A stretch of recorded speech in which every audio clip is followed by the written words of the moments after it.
Welcome back to this month's update on the best and worst performing P2P lending platforms. Stick around to the end because there are some crucial news that might just change the game for your investments. If you are new here, here's a quick reminder. A non-performing or defaulted portfolio means trouble. It limits your liquidity and increases your risk. And believe me, nobody likes seeing their funds stuck in limbo. So how do we define non-performing portfolios? On P2P lending platforms or marketplaces, a loan that is over 60 days late is considered defaulted.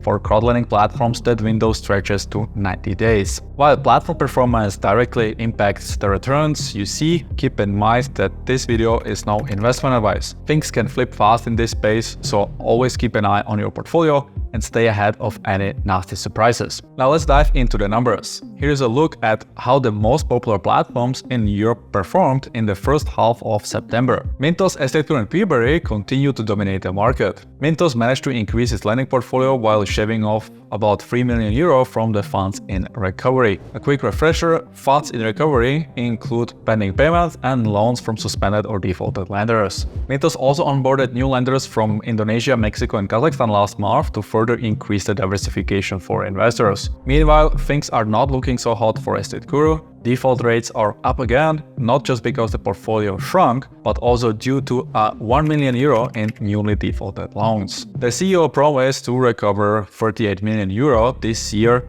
but so far they have managed to recover just 5.28 million, which is a whopping 13.9% of what they said they would recover. The defaulted portfolio ballooned from 128 million in January to 134 million now in September. Yes, you heard that right, there are more defaults than recoveries. On a positive note, Peerberry is steadily progressing with repayments on war-affected loans, with less than 2 million remaining. With only 1.6% of funds in recovery, they comfortably rank among top 10 platforms in Europe. They are also increasing loan availability, making them a solid choice for those seeking steady and reliable returns. Now let's highlight the top performers, which are Robocash, Esketit, Inrento and Finta. These platforms have no defaults or pending payments, so if you are tired of chasing your money, these might be your go-tos for earning those advertised returns. That said, Robocash did see a dip in loan availability this month, causing some cash drag. However, Esketit increased its loan offerings, making it an excellent alternative for those looking for a stable passive income. Inrento and Finta are still performing solidly with similar growth patterns. Income Marketplace is performing well with just 1.49% of funds in recovery. Rounding out the top 10 are Capitalia, Profitus and Crowdpeer